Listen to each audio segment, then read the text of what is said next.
Good morning, everybody. It's Helen Hillix, intuitive counselor and spiritual coach. And I'm felt compelled to hop on this morning because I wanted to talk about a particular thing, hey Ryan, about how to get unstuck in any kind of a conflict. And it reminds me of a live that I did with a friend of mine recently, Brad Kenny, on his coaching Facebook Live. But it's a little bit different twist because this is like in the moment how to get unstuck in a conflict with somebody. And this could be a lover or a friend or a coworker or anybody at all, a child. And it's a lot like the other tools that I've talked about on my other lives, that it always starts with the same things. It always starts, hey, George, welcome. It always starts with the same steps. So how we get unstuck in a conflict is that first we notice that we're stuck. And sometimes that's not as easy as it sounds. You know, I've been in lots of conflicts with my husband where I felt like I was absolutely right. Absolutely. There was no question about it. I was right and he was being an asshole. And I was going to just stay on my course. And of course, if you asked him, his perception would be I was being a bitch and, hammering him or whatever. And so it's like, hey, Victor, we're talking about how to stop a conflict, how to resolve a conflict, how to shift the energy in a conflict. And the first thing is we have to be willing to notice that the energy is off. And it took me a really, really long time before I was willing to acknowledge that my energy was off when I was in that belief, that stance, that self-righteousness that I was right. I was right. Welcome, Rebecca. I'm talking about how to shift the energy in a conflict, and that it always starts with the willingness to stop and say, something's off here.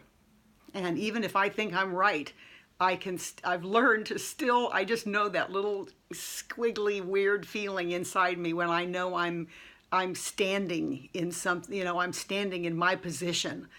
And man, that was a long time coming for me. I was raised in a household where being right was it. It was it. Being right. And especially in my household, it was like the women are right and the men are wrong. And so it has taken me, it makes me cry. It's taken me so long to get rid of that, to be willing to let go of that righteousness and to just open my heart and say, hey, it's okay if you're not right. It's okay if you admit that there might be another perspective that had some validity. It's okay. And so that step number one has been, a life changer for me. And again, I've used this many times in other lives, but it's like this first step in the 12 steps, admitted that I was powerless over alcohol. It's like admitting that there's something off here is kind of the same thing. And it can be that hard to do, just like an alcoholic admitting that there's a problem. So admitting that something's off inside yourself, not just in the energy field, which is easier to acknowledge that there's something off in the energy field. And sometimes we just have to start with that we're willing to admit there's something off in the energy field. And if we can admit that, then we can take a pause. That's step number 2.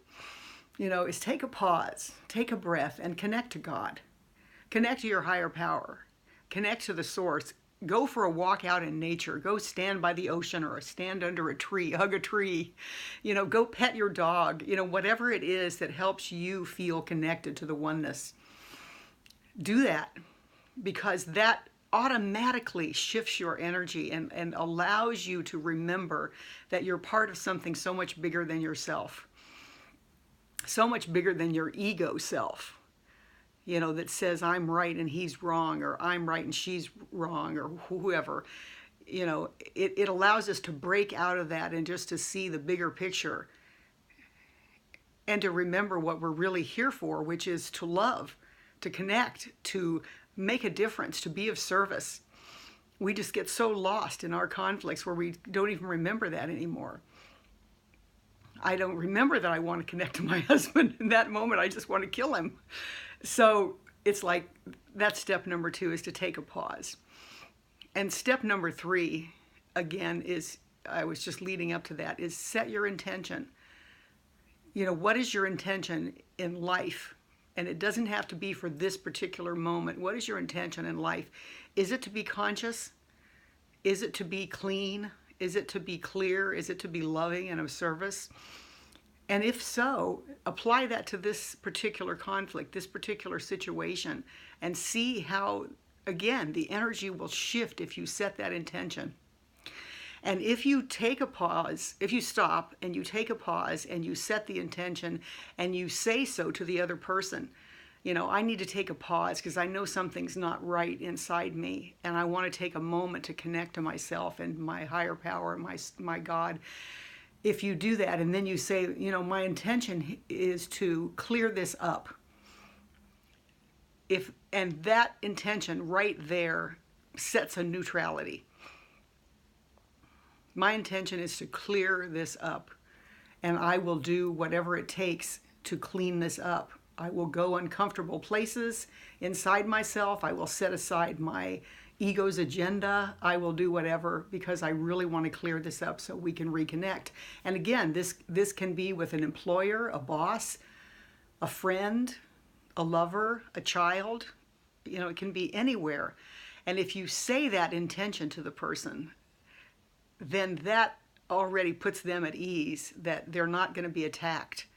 That you care about them, and that your intention is to reconnect and clear things up. And then you have to look at what is really going on. That's the 4th step, is to go deep. Or maybe I've lost my steps now, but I think this is the 4th step. Then you get to go deep. And in my dynamic with my husband, I am controlling, and I know that. And he is grumpy and withholding. These are our default positions. I'm not saying this is who I am or that's who he is. I'm just saying these are our default positions. And what we've learned over doing lots of counseling sessions and lots of work with ourselves and workshops is that I'm controlling, not because I like to be a controlling bitch. It's because I'm insecure and I feel anxious. I'm always anxious. And I know this across the board with working with probably thousands of clients by now in my 35-year career, is that everyone who is controlling, it comes from fear, it comes from anxiety. It isn't that they want to dominate you and get you to do things, you know, the way they want. That really is not it. It's that they come from a childhood of anxiety and fear where their environment can shift and change at any moment and they're not going to get their needs met. And it's a deeply, deeply held fear that if they don't control their environment and make it go the way that they feel it needs to go, they're going to die. And once you understand that, it just completely eliminates all that judgment we have about being controlling. And then on the other side of my husband being grumpy and withholding, is he grew up in a family where his father was the law, and he was part of the Catholic Church, and that was the boss of everything, and he was bad. And if he did anything bad, you know, he was going to get punished. He was going to get dominated. He was going to get told how to behave.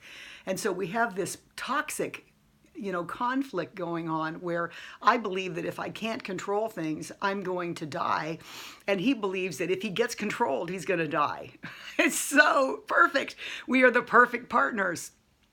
And of course now, you know, we've been together 12 years. Like I said, we've done tons of work, and we don't feel that way anymore, because when I get controlling, he takes my hand and says, honey, excuse me, are you feeling anxious?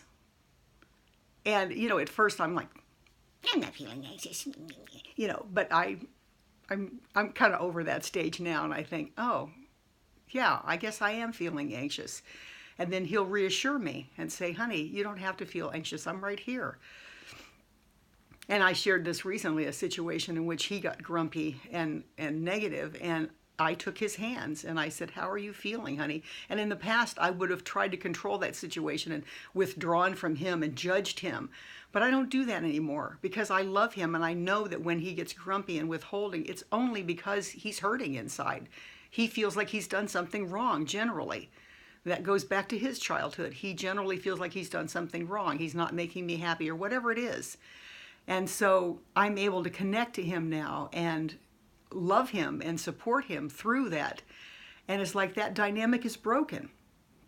And so whatever the dynamic is between you and the other person in your conflict, do that fourth step of going deep and understanding, I wonder why a person acts this way. Why would a person be controlling? Why would a person be stubborn and withholding? Why would a person be angry all the time? Why would a person be a mouse? Whatever it is that's bugging you about the other person, is go deep. Be willing to go deep and get out of your own judgments. Because it's our judgments about how the other person is acting that are toxic. It's not actually their behavior. It's our judgments about it. Because if once we have compassion for how they're behaving and we try to understand it instead of judge it, it's like it's a whole new day. There is no horrible behavior. It's just painful people, just people in pain. That's all it is. It's just people in pain. And if we can trust ourselves, and that comes into this step of going deep, maybe we'll make another step out of that. That'll be step number 6. If that is trust yourself. Trust yourself that you have what it takes to help that person in that moment. That if you connect to God, to the universe, that you have what it takes. And I used to totally shy away, especially from this one person that I just didn't want to believe she needed my support. And it was a lot of it was because I didn't feel like I would have what she needed. But that's not true. If I connect to the source, I have an infinite amount of love or understanding or insight or whatever it is that's needed. And of course, love is the greatest of these, if whatever that saying is in the Bible. It makes me cry because love is it. If you can just share your love, that, and it doesn't have to be romantic love. It can just be caring. So step number 7 is trust yourself that you have the power, that you have the ability to do what's needed here, to channel that to the other person. Because it's not you, it's the universe anyway. My gifts are not me, they are my connection to the universe. And if we can just keep doing that, then we have what is needed to get through the situation.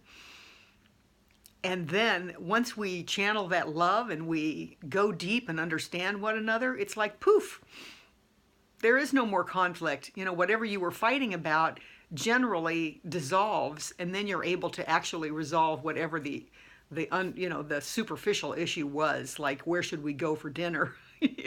That could be so simple. So then you can resolve the actual issue, and then you can get to the part where, man, you can enjoy each other. Then you can enjoy each other. Thank you for the hearts. I so appreciate the support. And then you get the relief and the relaxation of knowing, wow, I know how to manage this kind of situation. I know how to connect to myself. I know how to notice when something's off. And wow, that's empowering, guys. That is so empowering. And that is the freedom that we're really looking for. It's not the ego freedom that says I'm right and you're wrong. There is no freedom there at all. That is a trap that just cuts you off. But if you can learn these 7 steps, and I'm going to type them up and make them into an actual tool. If you can learn these 7 steps, then you have the power to know that you don't have to be afraid of conflict anymore. And as I've said with other tools, it actually helps prevent conflicts because you realize that you are just reacting to somebody else's pain, and you can stop it before it even becomes a conflict. And if it happens to become a conflict, then you use these steps. And it's so simple, guys. It's so simple. But it takes a lot of courage. It takes a lot of courage because you have to open your heart and you have to be willing to get off your agenda. You have to be willing to set that aside. And maybe I need to make that more specific in some kind of one of the earlier steps about, set your intention. Part of that intention is I get to set aside my own agenda, and I get to really connect and make the clearing the objective. The clearing is the objective, not being right. So it takes a lot of courage, but once you have the courage to set aside your agenda, you got this, guys. You got it. And if there's any way I can be of more support, don't ever hesitate to contact me. I love you all from my heart to yours, and I hope you have a wonderful day.